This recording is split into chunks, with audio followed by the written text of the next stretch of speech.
Happy New Year and welcome to the first Annapolis Real Estate Report of 2021. Last year, 1,906 homes sold in Annapolis with a median sales price up to $470,000 and selling in 13 median days at 98.8% of list price. It's Friday, January 8th, 2021. I'm Kimberly Barton of Kinetic Realty with your Annapolis Real Estate Report, your weekly snapshot of what's happening at a local level in Annapolis. There were 192 properties that sold last year for over $1 million at 95.5% of list price in 24 days.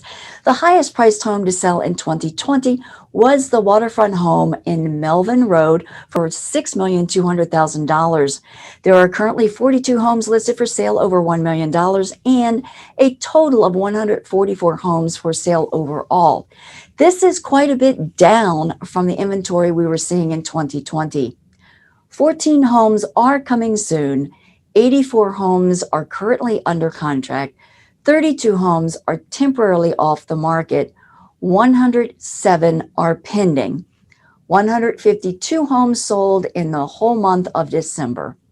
The biggest obstacle for many home buyers in the area continues to be the shortage of inventory. Sellers and investors may be entering the spring market, which begins soon, typically January 15th. If we see a mild winter, the spring market could see a bump in activity. That means that sellers really should consider listing their homes sooner than later, January to early March. With fewer homes for sale, the incredibly low interest rates and housing prices, it's ideal. That's your Annapolis Real Estate Report for Friday, January 8th, 2021. I'm Kimberly Barton of Kinetic Realty.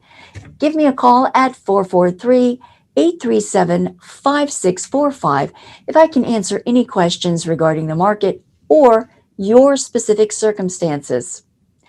Also, be sure to follow us on social media and subscribe to our podcast. Thanks so much for liking, sharing, and subscribing. Tune in next Friday for your next market update. Have a great weekend.